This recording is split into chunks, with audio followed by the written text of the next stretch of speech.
السلام عليكم ورحمة الله وبركاته. نحمده ونصلي على رسوله الكريم، أما بعد. فقد قال الله سبحانه وتعالى في القرآن المجيد: أعوذ بالله من الشيطان الرجيم، بسم الله الرحمن الرحيم. الله الذي خلقكم من ضعف ثم جعل من بعد ضعف قوة ثم جعل من بعد قوة ضعفا وشيبة يخلق ما يشاء وهو العليم القدير. صدق الله العظيم. وقال رسول الله صلى الله عليه وسلم: إن الله لا يعجب من الشاب ليست له صبوة، أو كما قال عليه الصلوات والتسليمات.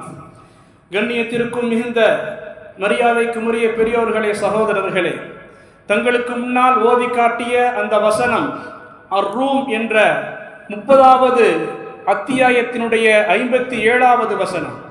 அதிலே அல்லாஹ் குறிப்பிடுவான், மனிதனை படைத்த அல்லாஹ் அந்த மனிதனுக்கு 3 வகையான பருவங்களை அல்லாஹ் ஏற்படுத்தியிருக்கின்றான். அதிலே 2 பருவங்கள் பலகீனம். இந்த 2 பலகீனமான பருவங்களுக்கு மத்தியிலே ஒரு பருவம் இருக்கிறது, அது பலமுள்ள பருவம். முதலாவது பலகீனமான பருவம் குழந்தை பருவம், 2வது பலமுள்ள பருவம் இளமை பருவம், 3வது பலகீனமான பருவம் வயது முதிர்ந்த பருவம். அருமையானவர்களே, அல்லாஹ் சுப்ஹானஹு வ தஆலா இந்த இளமை பருவத்தை குறித்து, வாலிபத்தை குறித்து, அது பலமானது, சக்தி வாய்ந்தது, ஆற்றல் மிக்க பருவம், அதிலே மிகவும் பலமுள்ள செயல்களை செய்ய முடியும். ஒரு வாலிபன் நினைத்தால் எதை வேண்டுமானாலும் அதை ஆற்ற முடியும் என்று அல்லாஹ் அந்த வாலிப பருவத்தை சிலாகித்து சொல்லி காட்டுகிறான். நாளைக்கு சொர்க்கத்தில் கூட அல்லாஹ் தேர்ந்தெடுத்த பருவம் வாலிபம் தான். அஹ்லுல் ஜன்னத்தி ஷபாப், சொர்க்கவாசிகள் எல்லாம் பெரியவர்களாக இருக்க மாட்டார்கள், வயது முதிர்ந்தவர்களாக இருக்க மாட்டார்கள், எல்லோரும் வாலிபர்களாக இளைஞர்களாகத்தான் இருப்பார்கள் என்று அல்லாஹ் பதிவு செய்கிறான்.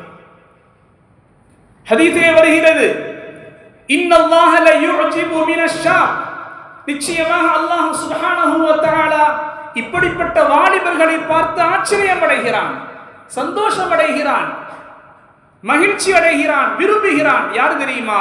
லைஸத் லஹு சப்வா, வாலிபர்கள் எல்லாம் தன்னுடைய மனம் போன போக்கிலே வாழ்ந்து கொண்டிருக்கக்கூடிய, இன்பகரமான வாழ்க்கையில் மூழ்கி கொண்டிருக்கக்கூடிய இந்த காலகட்டத்திலே எந்த ஒரு வாலிபர் பாவக்கரை இல்லாமல் அல்லாஹ்வுடைய வணக்க வழிபாட்டிலே திளைத்து நிற்பாரோ அப்படிப்பட்ட வாலிபரை பார்த்து அல்லாஹ் ஆச்சரியமடைகிறான் என்பதாக சொல்வார்கள் ஸல்லல்லாஹு அலைஹி வஸல்லம். நாளைக்கு மறுமையிலே கடுமையான வெப்பம், அந்த வெப்பத்தின் சூழ்நிலையில் கூட அல்லாஹ்வுடைய அர்ஷுடைய நிழலிலே வெறும் 7 நபர்கள் மட்டும் நிற்கக்கூடிய பாக்கியம். அதிலே ஒருவர் ஷாப்புன் நஷஅ ஃபீ இபாதத்தி ரப்பி, ஒரு வாலிபர். எந்த வாலிபர் தன்னுடைய அந்த வாலிப காலத்தை இறைவனுக்கு வழிபடுவதிலே, வணக்க வழிபாட்டிலே ஈடுபடுத்தினாரோ அப்படிப்பட்ட வாலிபர் நாளைக்கு அந்த நிழலிலே நிற்பார். அங்கே ஷாப்புன் என்று இடத்திலே ஒரு பெரியவர் என்றோ ஒரு சிறியவர் என்றோ நபியவர்கள் சொல்லவில்லை, ஷாப்புன் ஒரு வாலிபர் என்பதாக சொன்னார்கள். அல்லாஹ் சுப்ஹானஹு வ தஆலாவிற்கு இந்த இளமை பருவம் ரொம்பவும் பிடிக்கும். பல இடங்களிலே அல்லாஹ் பிரஸ்தாபிப்பான். சூரத்துல் கஹ்ஃபிலே இன்னஹும் ஃபித்யத்துன் ஆமனூ பிரப்பிஹிம் வஸித்னாஹும் ஹுதா, நிச்சயமாக அந்த சில வாலிபர்கள் மன்னனை எதிர்த்து தங்களுடைய ரப்பை ஈமான் கொண்டார்கள், அவர்களுக்கு ஈமானை அதிகரித்தோம் என்று அல்லாஹ் சிலாகித்து பேசுகிறான். அம்பியா என்ற அத்தியாயத்தினுடைய ஒரு வசனத்திலே இப்ராஹிம் அலைஹிஸ்ஸலாத்தை பற்றி பேசும் பொழுது ஃபதயذ்குருஹும் யுகாலு லஹு இப்ராஹிம், இப்ராஹிம் என்று சொல்லப்படக்கூடிய ஒரு வாலிபர் இருந்தார் என்பதாக அல்லாஹ் பதிவு செய்கின்றான். சூரா யூசுஃபிலே வதஹல மஅஹு ஸிஜ்ன ஃபதயான், யூசுப் அலைஹிஸ்ஸலாத்தோடு சிறைக்குள் 2 வாலிபர்கள் நுழைந்தார்கள் என்று அல்லாஹ் பல இடங்களிலே பிரஸ்தாபிப்பான். எனவேதான் வாலிபத்தை குறித்து மட்டும் நாளைக்கு மறுமையிலே தனியாக கேள்வி கணக்கு கேட்கப்படும். கண்மணி நாயகம் ஸல்லல்லாஹு அலைஹி வஸல்லம் சொல்வார்கள், நாளைக்கு மறுமை நாள் அன்று 4 கேள்விகள் கேட்கப்படாதவரை உங்களுடைய 2 கால்களும் அசையாது.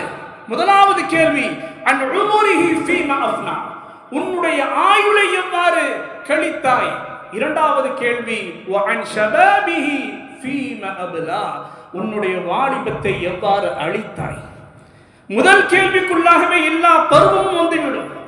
உன்னுடைய ஆயுளை எவ்வாறு கழித்தாய் என்ற கேள்விக்குள்ளாகவே வாலிப பருவமும் வந்துவிடும். அப்படி இருந்தும் கூட பார்ட் ஆஃப் த கொஸ்டின் வஅன் ஷபாபி, உன்னுடைய இளமையை நீ எவ்வாறு அழித்தாய் என்று அல்லாஹ் கேட்பான்.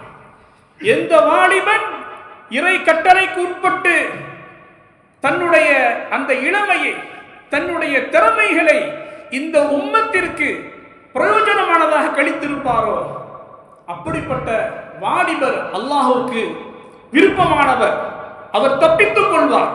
எந்த வாலிபர் அல்லாஹ்வுடைய கட்டளையை மீறி நடந்திருப்பாரோ அல்லாஹ் பாதுகாக்க வேண்டும். இளமைதான் உங்களின் வலிமை. அருமையான இளைஞர்களே, இன்றைய இளைஞர்கள் நீங்கள் நாளைய சமுதாயத்தின் தலைவர்கள். நீங்கள் தான், உங்களை கொண்டுதான் உங்களுடைய தோளிலே நாகரிகங்கள் கட்டமைக்கப்பட்டிருக்கின்றன. ஒரு சமுதாயத்தின் மேம்பாடு, சமுதாயத்தின் வளர்ச்சி அது உங்களுடைய முயற்சியிலே இருக்கின்றது. சமுதாயத்தின் கட்டமைப்பினுடைய முன்னேற்றம் அது உங்களுடைய ஈடேற்றத்திலே இருக்கின்றது. இளமை என்பது சாதாரண ஒன்று அல்ல. நமக்கு முன்னால் வாழ்ந்த இளைஞர்கள் எப்படி ஒரு முன்மாதிரியாக வாழ்ந்திருக்கிறார்கள் என்பதற்கு ஒரு சில எடுத்துக்காட்டுகளை சொல்ல விரும்புகிறேன். எல்லா பூமிகளையும் யுத்தம் மூலம்தான் இஸ்லாம் வெற்றி கொண்டது. மக்கா நகரமாக இருக்கட்டும், பாலஸ்தீனமாக இருக்கட்டும், குஸ்துன்தீனியா துருக்கி நகரமாக இருக்கட்டும், ரோம் நாடு, பாரசீக நாடு, எந்த நாடாக இருந்தாலும் யுத்தம் செய்து ஜிஹாது செய்து பல சஹாபாக்கள் தன்னுடைய உயிர்களை தியாகம் கொடுத்து ஷஹீதாகி தான் வெற்றி கொள்ளப்பட்டது. ஆனால் உலக பூமிகளிலேயே ஒரே ஒரு பூமி மட்டும்தான் ஒரு சொட்டு ரத்தம் கூட சிந்தாமல் சாந்தமான வழியில், அமைதியான வழியில் வெற்றி கொள்ளப்பட்டது. அதுதான் மக்கத்து ராஜா மதீனத்து ரோஜா, வாழ்ந்து மறைந்த மதீனத்து நபி என்று சொல்லக்கூடிய, இன்று வரையிலும் இல்லை கியாமத்து வரையிலும் நபிகள் நாயகம் ஸல்லல்லாஹு அலைஹி வஸல்லம் அவர்களின் பூ உடலை சுமந்து கொண்டிருக்கக்கூடிய அந்த மதீனமா நகரம் மட்டும்தான் ஒரு சொட்டு ரத்தம் இல்லாமல், கண்மணி ரசூலுல்லாஹி ஸல்லல்லாஹு அலைஹி வஸல்லம் அவர்கள் மதீனாவிற்கு வருகை தருவதற்கு முன்னதாகவே இஸ்லாமிய பிரதேசமாக அது மாற்றப்பட்டது. இவ்வளவு பெரிய மாற்றத்திற்கு காரணம் யார் தெரியுமா? உங்களை போன்ற வெறும் 18 வயது நிரம்பிய ஒரு இளைஞன் முஸ்அப் இப்னு உமைர் ரலியல்லாஹு அன்ஹு. மதீனாவிலிருந்து 2 தோழர்கள் வருகிறார்கள். யா ரசூலல்லாஹ், எங்களுடைய மதீனாவிற்கு பிரச்சாரம் செய்வதற்கு ஆள் தேவை. முஸ்அப் இப்னு உமைர் என்ற அந்த வாலிபரை அனுப்புகிறார்கள். 2-3 வருடங்களில் மிகச்சிறந்த இஸ்லாமிய கட்டமைப்பை ஏற்படுத்தினார்கள் என்று சொன்னார். மிகச்சிறந்த ஒரு சூழலை உண்டாக்கி இருக்கிறார்கள் என்று சொன்னார். இதுதான் வாலிபம், இதுதான் இளமையின் வலிமை. அருமையான இளைஞர்களே, இந்த முஸ்அப் இப்னு உமைர் எப்படிப்பட்டவர் தெரியுமா? இஸ்லாத்தை ஏற்பதற்கு முன்னால் அவருடைய வாழ்க்கை லக்ஸரி லைஃப். அவர் கடை தெருவிற்குள் வந்தால் திரும்பி பார்க்காமல் மக்கள் சொல்லுவார்கள், இதோ நம்முடைய கடை தெருக்குள் முஸ்அப் வந்திருக்கின்றார். எப்படி தெரியுமா? அவர் பயன்படுத்தக்கூடிய பெர்ஃபியூம் அத்தர் லட்சக்கணக்கான விலை கொண்டது, மதிப்பு மிக்கது. அவர் கோடீஸ்வரருடைய மகன் முஸ்அப் இப்னு உமைர். அவர் அணியக்கூடிய ஆடை மிக உயர்ந்த பட்டு ஆடை. அவர் உண்ணக்கூடிய உணவுகள் பல வகையான உணவுகளாக இருக்கும். அனைத்தையும் அந்த இளம் வயதிலேயே இஸ்லாத்திற்காக, அல்லாஹ் மீது உண்டான பிரியத்திற்காக, நபி மீது உண்டான பிரியத்திற்காக, மார்க்கத்திற்காக அனைத்து சுகங்களையும் இன்பங்களையும் அர்ப்பணித்து அவர் வந்தார். அவருடைய கடைசி நிலை எப்படி தெரியுமா இருந்தது? பத்ர் போரில் கலந்து கொண்டார். உஹது போரில் கலந்து ஷஹீதான நேரத்திலே தலையை மறைத்தால் கால் தெரியும், காலை மறைத்தால் தலை தெரியும். அப்படிதான் அவருடைய நிலை. இந்த முஸ்அப் இப்னு உமைர் என்ற இந்த வாலிபர் எப்படியான ஒரு தியாகத்தை இந்த சமூகத்திற்கு கொடுத்திருக்கின்றார். அருமையான இளைஞர்களே, சிந்தித்து பார்த்து நம்மால் முடிந்ததை இந்த சமூகம், இந்த மஹல்லா சிறந்த முறையில் உருவாகுவதற்காக நாம் என்ன பாடுபட வேண்டும் என்பதை யோசியுங்கள். ஒருவர் இருவர் மட்டும் அருமை சஹாபாக்களில் ஒவ்வொரு சஹாபியும் ஒரு வகையான துறையிலே திகழ்ந்து விளங்கியிருக்கின்றார்கள். முஆத் இப்னு ஜபல் ரலியல்லாஹு அன்ஹு வெறும் 22 வயதே பூர்த்தியான முஆத் இப்னு ஜபல் நபிகள் நாயகம் ஸல்லல்லாஹு அலைஹி வஸல்லம் சொன்னார்கள், முஆத், உன்னை யமனுக்கு ஆளுநராக அனுப்புகிறேன்.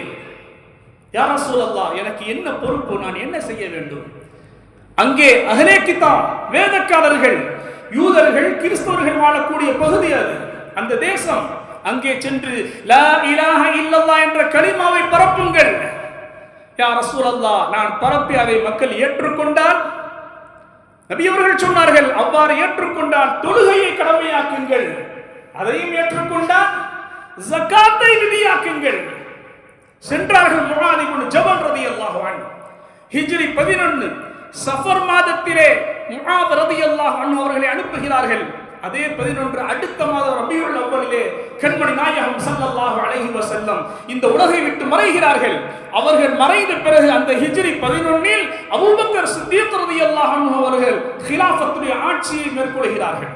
அவர்கள் 2 வருடம் கழித்து ஹிஜ்ரி 13 அபூபக்கர் சித்தீக் ரலியல்லாஹு அன்ஹு அவர்கள் வஃபாத் ஆகிறார்கள். ஹிஜ்ரி 13 அன்று உமர் ஃபாரூக் ரலியல்லாஹு அன்ஹு அவர்கள் ஆட்சி பொறுப்பிலே வருகிறார்கள். கிட்டத்தட்ட 10 வருடங்களுக்கு மேலாக ஆட்சி செய்கிறார்கள். ஹிஜ்ரி 11 முஆத் இப்னு ஜபல் சென்றவர்கள் ஹிஜ்ரி 20 உமர் அவர்களுக்கு ஒரு கடிதம் எழுதுகிறார்கள். உமர் அவர்களே, நான் வாலிபமாக இருந்த நேரத்திலே ரசூலுல்லாஹி ஸல்லல்லாஹு அலைஹி வஸல்லம் அவர்கள் எனக்கு சில பொறுப்புகளை கொடுத்து யமன் தேசத்திற்கு அனுப்பினார்கள். 10 வருடங்கள் ஆகிவிட்டன. இன்று ஜகாத் கொடுக்கக்கூடியவர்களுடைய அந்த ஜகாத்தை வாங்குவதற்கு இந்த யமன் தேசத்தில் ஒரு ஜீவன் கூட கிடையாது. எனவே சென்ட்ரல் கவர்மெண்ட் மதீனா உங்களுக்கு அனுப்பியிருக்கின்றேன், பெற்றுக் கொள்ளுங்கள். அல்லாஹு அக்பர். 22 வயதான முஆத் இப்னு ஜபல் என்ற ஒரு இளைஞன் 10 வருடத்தில் இஸ்லாமிய கட்டமைப்பை மிக அற்புதமான முறையில் கட்டமைத்தார்.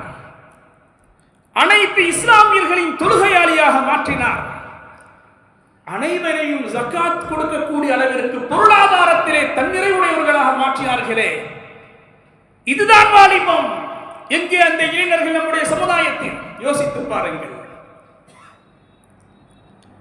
கிபி 711 ஹிஜ்ரி 92 711 கிபி. அந்த நேரத்தில் இந்தியா பறந்து விரிந்த ஒரு பாரதமாக திகழ்ந்தது.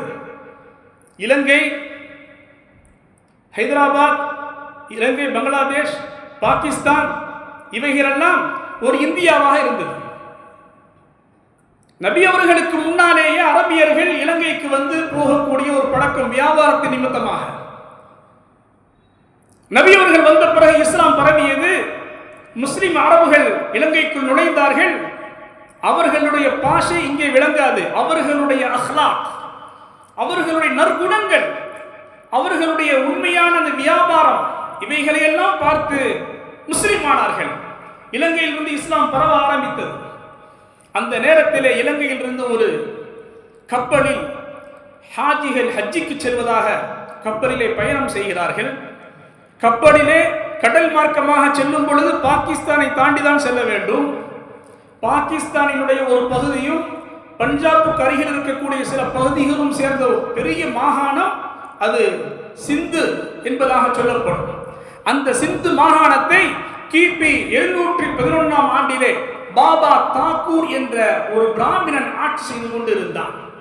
அவன் கேள்விப்படுகிறான், ஹஜ்ஜிக்காக முஸ்லிம் ஆண்களும் பெண்களும் கப்பலிலே வந்து கொண்டிருக்கிறார்கள். அந்த கப்பலை அவன் முற்றுகையிட்டான். அந்த கப்பலில் இருந்த ஆண்களை கைது செய்தான், பெண்களை அடிமையாக்கினான், சித்திரவதை செய்தான்.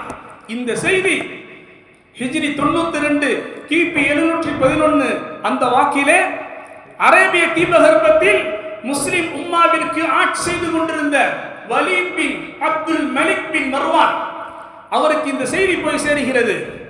என்ன மன்னர் அவர்களே, நீங்கள் இங்கே சுகமாக இருக்கிறீர்களா? ஹஜ் செய்து கொண்டிருக்கிறீர்களா?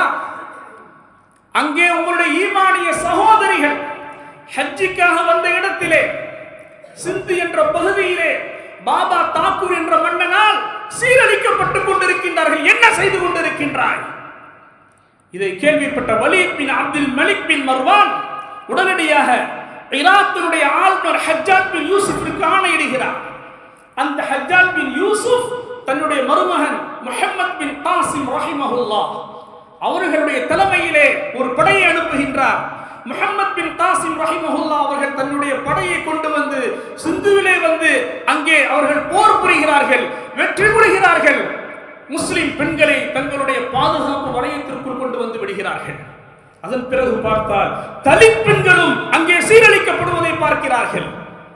நம்முடைய பெண்களை மட்டும் பாதுகாப்பது தகுமானதல்ல, மற்ற பெண்களை பாதுகாக்க வேண்டும்.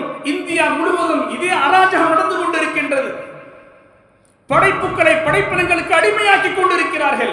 லா இலாஹ இல்லல்லாஹ் என்ற ஒரே கொள்கையின் மூலமாகத்தான் இவர்களை மாற்ற முடியும், படைப்பினங்களை அல்லாஹ் அடிமையாக மாற்ற முடியும் என்று சொல்லி மீண்டும் அவர்கள் போர் தொடுத்து அதன் மூலமாக இந்தியாவிற்குள் இஸ்லாம் பரவ ஆரம்பித்தது ஆட்சியின் ரீதியாக. முஹம்மத் பின் காசிம் என்ற ஒரு இளைஞன், 18 வயது இளைஞன், எப்பேற்பட்ட ஒரு புரட்சியை ஏற்படுத்தியிருக்கின்றார் யோசித்து பாருங்கள். இதே கிபி 711 ஹிஜ்ரி 92 தான் ஸ்பெயின் வெற்றி கொள்ளப்பட்டது. ஸ்பெயினுடைய மன்னன் அவனுடைய வீட்டில் வந்துதான் கவர்னர்களுடைய பிள்ளைகளெல்லாம் வந்து படிக்க வேண்டும். அதிலே ஒருவருடைய பிள்ளை, ஒரு பெண் குழந்தை ரொம்ப அழகாக இருந்ததின் காரணமாக ஸ்பெயினுடைய மன்னன் என்ன செய்தான், அந்த பெண்ணை பாலியல் பலாத்காரம் செய்து விட்டான். அந்த பெண்ணுடைய தந்தைக்கு உலக்குமுறல், என்ன செய்வது என்று புரியவில்லை. யோசித்து பார்க்கிறார். இஸ்லாமிய ஆட்சி மிகவும் நிம்மதியாக நடந்து கொண்டிருக்கின்றது.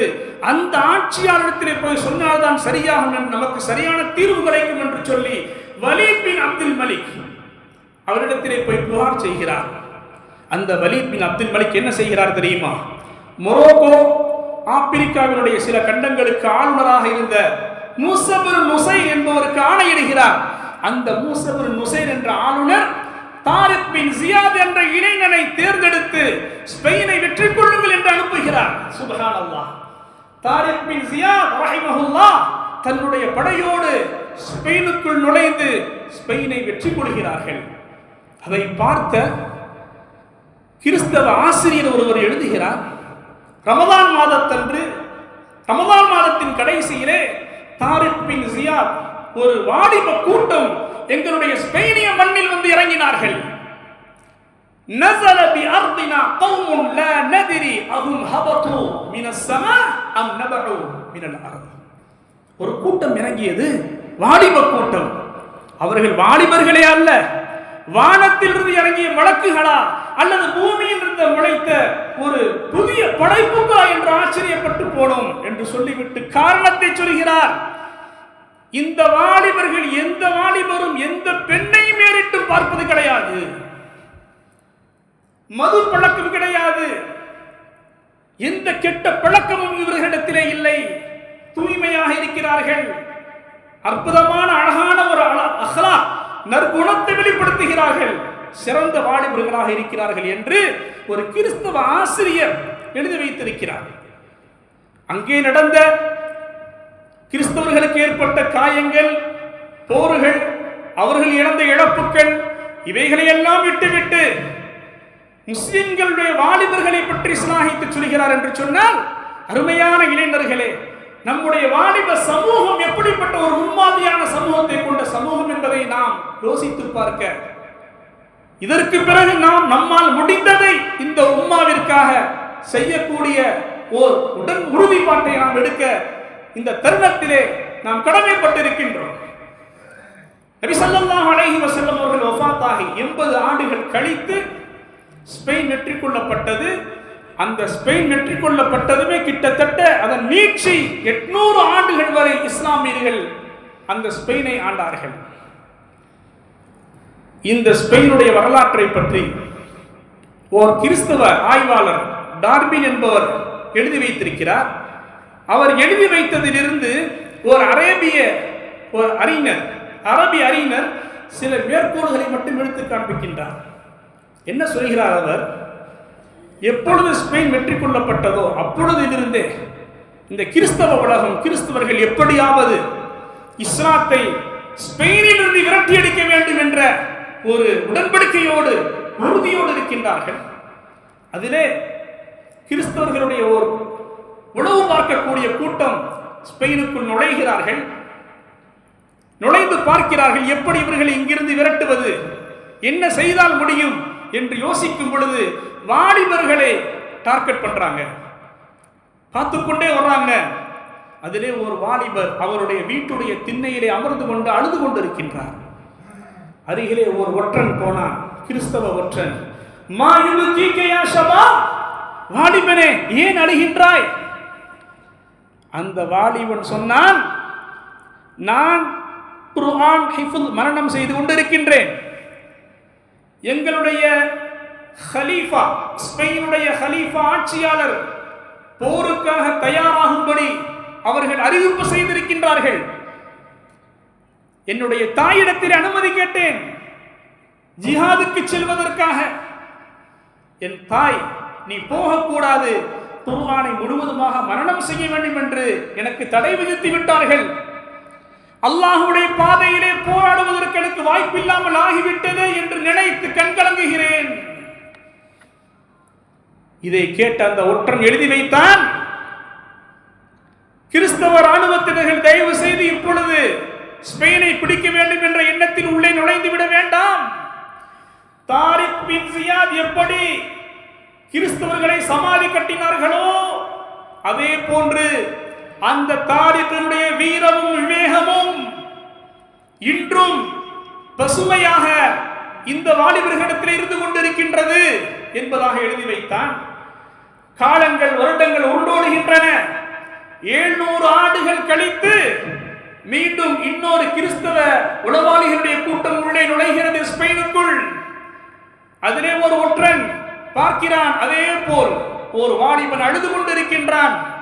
கேட்டார்கள், மா யுபகீக யா ஷபாப், வாலிபனே ஏன் அழுகின்றாய், உன்னை அழச் செய்தது எது? அந்த வாலிபன் சொன்னான், நான் இந்த பெண்ணை காதலிக்கின்றேன், நான் அவளை திருமணம் முடிக்க ஆசைப்படுகின்றேன், அதற்கு என் தாயார் தடையாக இருக்கின்றார். முஸ்லிம் சமூகம் எப்படி மாறிவிட்டது பாருங்கள். அந்த வாலிபன் சொன்னது, போருக்காக நான் செல்ல வேண்டும், முடியவில்லை, அழுகிறேன். இந்த வாலிபன் சொல்வது, நான் ஒரு பெண்ணை காதலிக்கின்றேன், அந்த காதல் தோல்வியில் போய் முடிகிறது, எனவே நான் அழுகின்றேன், தாய் திருமணம் முடிக்க தடையாக இருக்கிறார். அந்த ஒற்றன் வந்தான், எழுதி வைத்தான், கிறிஸ்தவ ராணுவத்தினர்களே, நீங்கள் இப்பொழுது ஸ்பெயினை நோக்கி செல்லலாம், இலகுவாக முஸ்லிம்களை வென்றெடுக்க முடியும் என்று எழுதிவிட்டு அவன் எழுதினான். தாரிக் பின் ஜியாதினுடைய அந்த வீரமும் விவேகமும் குளித்தோடி புதைக்கப்பட்டு விட்டது. இப்பொழுது இருக்கக்கூடிய இளைஞர்களுடைய கண்களில் வரக்கூடிய கண்ணீர் எல்லாம் உலகத்துடைய இன்பங்களுக்காகவும் ஆசைகளுக்காகவும் ஒரு அற்பத்தனமான ஒரு நோக்கத்திற்காக மாறிவிட்டது. எல்லோரும் கோழைகளாக மாறிவிட்டார்கள். நீங்கள் ஈஸியா இலகுவாக நீங்கள் அந்த நாட்டை பிடிக்கலாம் என்று எழுதினான். சென்றார்கள் கிறிஸ்தவ ராணுவர்கள். 1,00,000க்கும் மேற்பட்ட முஸ்லிம்களை உயிரோடு கொடுத்து எரித்தார்கள். அதிகமான மக்களை நாடு கடத்தினார்கள். அதிகமானவர்களை சிறைபிடித்தார்கள். துர்துவா என்ற மிக பெரும் பள்ளிவாசல் ஸ்பெயினில் இஷ்ராக் தொழுகை மட்டும், சுபுஹுக்கு பிறகு தொழக்கூடிய இஷ்ராக்குடைய தொழுகை மட்டும் 2000 பேர் தொழுவார்கள். அப்படி செழிப்புமிக்க அந்த பள்ளிவாசல் அன்று சர்ச்சாக மாற்றப்பட்டது. இன்று வரையிலும் ஒரு சர்ச்சாக இருந்து கொண்டிருக்கிறது. என்ன காரணம்? எதுவரைக்கும் இந்த முஸ்லிம் சமூகம், குறிப்பாக இளைஞர்கள், வாலிபர்கள் குர்ஆனோடு தொடர்புடையவர்களாக இருந்தார்களோ அதுவரை அல்லாஹ்வுடைய உதவியும் அல்லாஹ்வுடைய நெருக்கமும் இஸ்லாமிய ஆட்சியும் நிரந்தரமாக இருந்து கொண்டிருந்தன. எப்பொழுது அவர்கள் குர்ஆனை விட்டும் இஸ்லாத்தினுடைய கடமைகளை விட்டும் கொஞ்சம் கொஞ்சமாக தூரமாகி மேற்கத்திய கலாச்சாரத்தை கொஞ்சம் கொஞ்சமாக அதிலே அவர்கள் ஈடுபட ஆரம்பித்தார்களோ, மது குடிப்பது, இசைகளை கேட்பது, பாட்டு கேட்பது, ஹாஸ்பிட்டல் அட்மிட் ஆக்கப்பட்டால் திராத் கேட்பதற்கு கேட்கக்கூடிய இடத்திலே பாட்டு கேட்கக்கூடிய ஒரு சூழ்நிலை உருவாகிவிட்டது. எப்பொழுது மேற்கத்திய கலாச்சாரத்தோடு இரண்டரை கலந்து விட்டார்களோ அப்பொழுது அவர்கள் அங்கே அந்த இஸ்லாமிய ஆட்சி மண்ணுக்குள் புதைக்கப்பட்டு விட்டன. இன்று வரை அதை மீட்க முடியவில்லை. குர்ஆனோ நம்முடைய எதிரிகள், கிறிஸ்தவ உலகம் நன்கு தெரிந்து வைத்திருக்கின்றது. இந்த முஸ்லிம்கள், இந்த இளைஞர்கள் குர்ஆனோடு வாழும் காலமெல்லாம் அவர்களை ஒன்றும் செய்ய முடியாது, குர்ஆனுடைய வாழ்க்கையை விட்டு அவர்களை பிரிக்க வேண்டும் என்று நம்மை விட நம்முடைய எதிரிகள் நன்கு தெரிந்து வைத்திருக்கின்றார்கள். எனவேதான் ஆப்கானிஸ்தானிலே 51 நாடுகள் சேர்ந்து குண்டுமலைகளை பொழிகிறார்கள். எங்க தெரியுமா?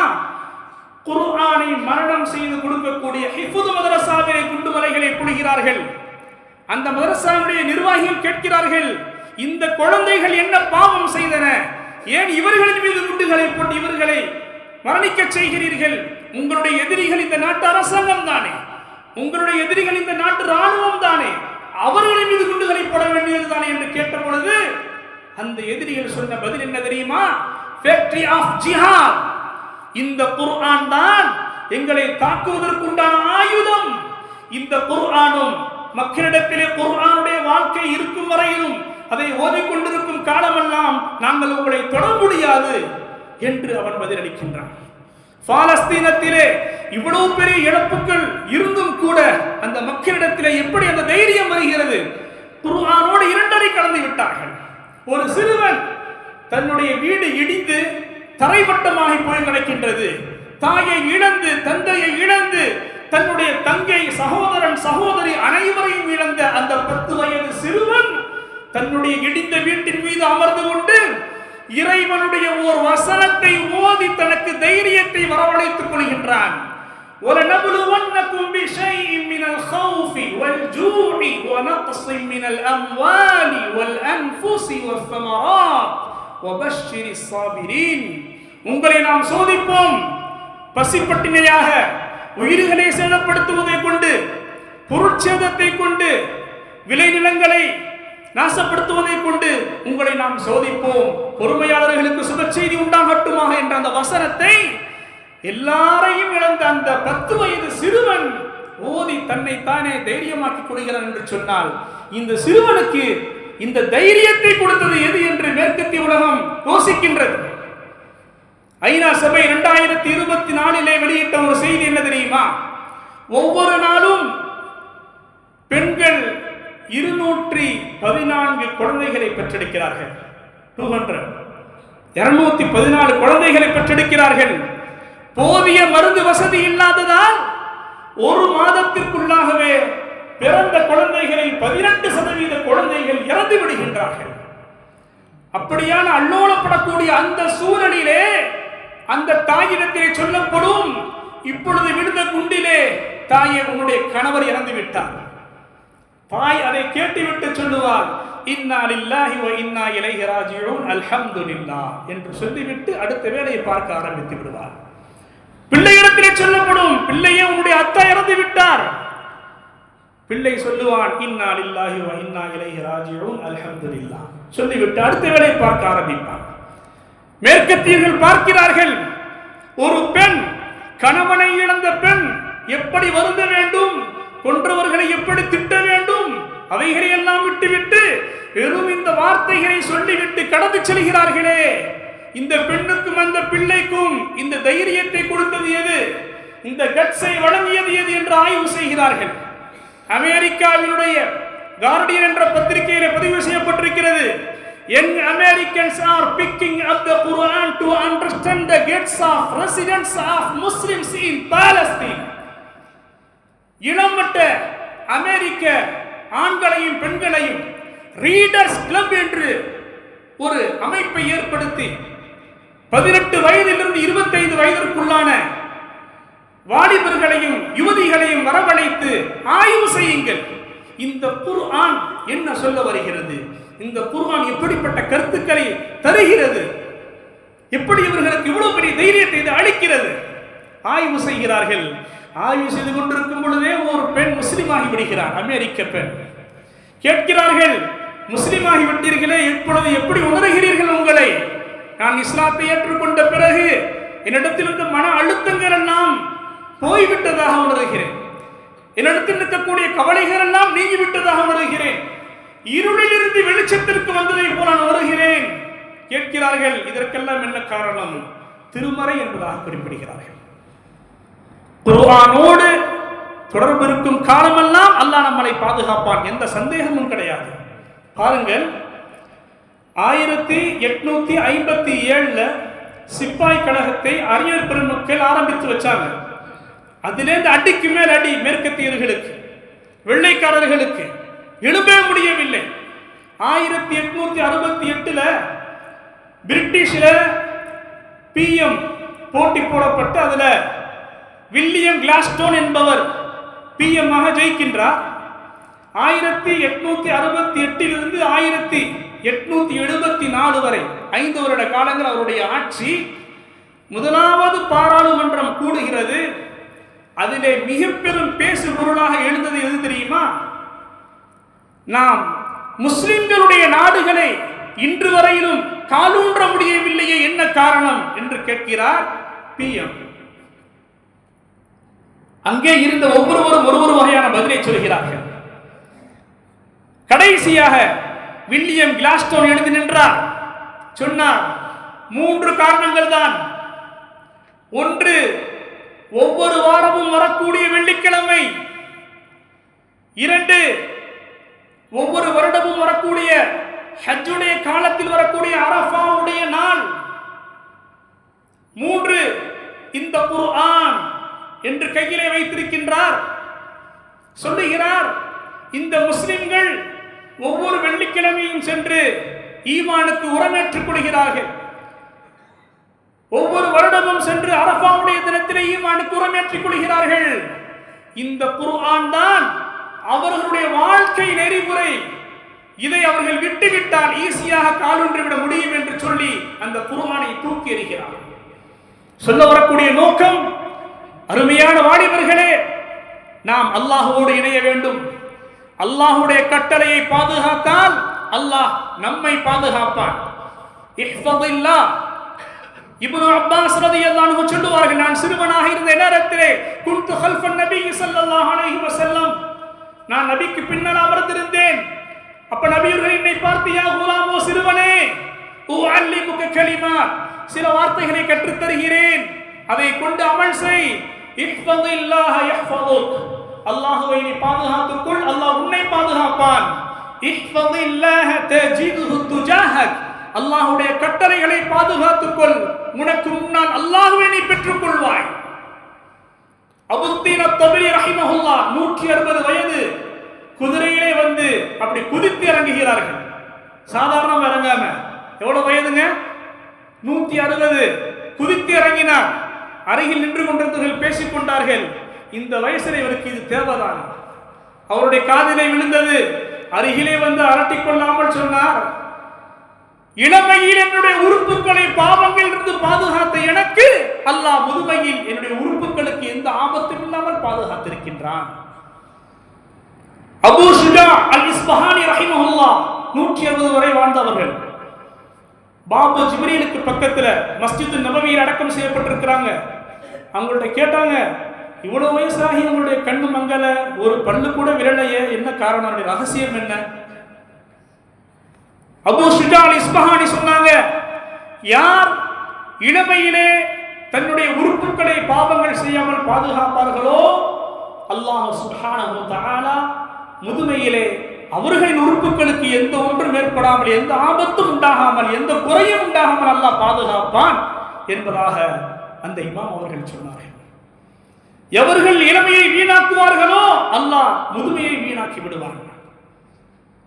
ஒரு வயதான மனிதர் யாசகம் கேட்டுக் கொண்டிருந்தார். மக்கள் அந்த வயதான நபரை பார்த்து இரக்கம் கொண்டு ஜுனைதுல் பக்தாதி ரஹிமஹுல்லாஹ் இடத்திலே கேட்டார்கள், உஸ்தாத் அவர்களே, அல்லாஹ் கருணையாளன் தானே? ஆமாம். இந்த வயதானவரை போய் யாசகம் கேட்க அல்லாஹ் வைத்து விட்டானே. அப்போது ஜுனைதுல் பக்தாதி சொன்னார்கள், இவன் இளமையில் அல்லாஹ்வை வீணாக்கினான், முதுமையில் அல்லாஹ் இவனை வீணாக்கி விட்டான் என்பதாக சொன்னார்கள். அருமையானவர்களே, அல்லாஹ்வுடைய கட்டளையை பேணி பாதுகாக்கும் பொழுது நம்முடைய உடல் உறுப்புகளுக்கு மட்டும் ஆரோக்கியத்தை அல்லாஹ் பாதுகாக்க மாட்டான், அதையும் தாண்டி நம்முடைய உயிருக்கு பாதுகாப்பு இருக்கின்றது, நம்முடைய பொருளாதாரத்திற்கு பாதுகாப்பு இருக்கின்றது. இதற்கெல்லாம் ஒவ்வொன்றுக்கும் ஒவ்வொரு சம்பவங்கள் இருக்கின்றன. நேரத்தின் அருமையை கருதி நான் முடித்துக் கொள்கின்றேன். அல்லாஹ் சுப்ஹானஹு வ தஆலா இந்த சமுதாயத்தின் இளைஞர்கள் தங்களுடைய அந்த இளமை பருவத்தை தங்களுடைய சக்திகளை, ஆரோக்கியத்தை விளங்கி நாம் அல்லாஹுக்காக, அல்லாஹுடைய பொருத்தத்திற்காக, அல்லாஹுக்கு விருப்பமான வாலிபராக உருவாக வேண்டும் என்ற நோக்கத்தோடு நம்மால் முடிந்த அளவு எஜுகேஷனுக்காகவோ அல்லது நோயாளிகளுக்காகவோ, நம்முடைய மஹல்லாவுடைய எத்தனை நோயாளிகள் இருக்கிறாங்க, எத்தனை பேர் பசிப்பட்டியில் வாடிக்கொண்டிருக்கிறாங்க, போய் பார்ப்போம். அங்கு உள்ள நிர்வாகிகளை தொடர்பு கொள்ளுவோம், மதரசா நிர்வாகிகளை தொடர்பு கொள்ளுவோம். என்ன தேவை இருக்குது, இந்த மஹல்லாவை, இந்த சமூகத்தை அடுத்த கட்டத்திற்கு கொண்டு போய் சேர்ப்பதற்கு என்னென்ன தேவைகள் இருக்கிறது, என்னால் முடிந்த பங்கை நான் செய்கிறேன் என்று முன்வரக்கூடியவர்களாக ஒவ்வொரு இளைஞர்களும் உருவாக வேண்டும் என்பதுதான் இந்த ஜும்ஆ பயானுடைய நோக்கமாக இருக்கின்றது. அல்லாஹ் சுப்ஹானஹு வ தஆலா சொன்னதை விட மிகச்சிறந்த முறையில் அமல் செய்வதற்கு அல்லாஹ் தௌஃபீக் செய்வானாக. வ ஆகிரு தஅவானா அல்ஹம்துலில்லாஹி ரப்பில் ஆலமீன். அஸ்ஸலாமு அலைக்கும் வ ரஹ்மத்துல்லாஹி வ பரகாத்துஹு.